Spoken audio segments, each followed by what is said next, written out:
يا الله، اللهم صل على محمد وآل محمد. السلام عليكم اخوان، حياكم الله متابعين دراجات عدي ابو عسل.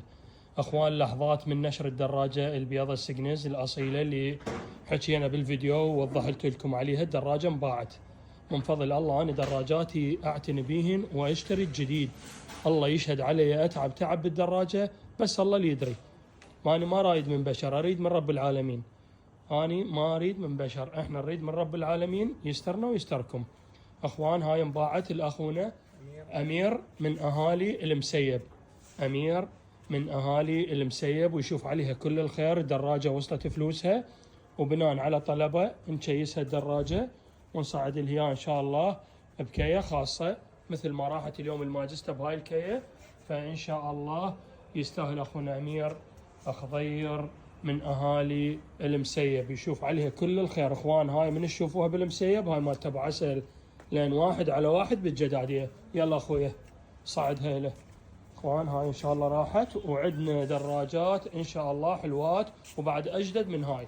هاي ايش قد ما جديده والله العظيم، الباقيات كلها جديد. اللي هو الليد الاسود اللي وضحت لكم بالفيديو، واللي هو الاحمر الليد اللي بالكارتونه ماشي يمكن 9 و8 ما اعرف. عندك هاي يعني ما اعرف، ماكو عشاق لها، ماكو رغاب لها، يعني لون مميز وجديده بمعنى الكلمه، اجدد من البيضه ب3 مرات هاي الدراجه. واضح؟ هاي الحمراء والقصه سوداء، وعندك هاي الفحل البيضه. طبعا اخر بيضه بالسجانز، اخر بيضه بالسجانز، وماشيه يمكن 15,000 هاي الدراجه، جديده بمعنى الكلمه. وتبقى عندي لد ابيض مزود قلنا، وتبقى عندي لد اسود ان شاء الله. بس اعطوني مجال انشرهن اسوي بهم فيديو، لان اللد اللي مزوده كلش حلوه. تجي القصه سوداء كامل لغ اسود، مرايات متحركه، يدات هيتر، قاعده جنطه، فبيها سوالف يعني حلوه، وصالنصه رياضيه فيها بيها.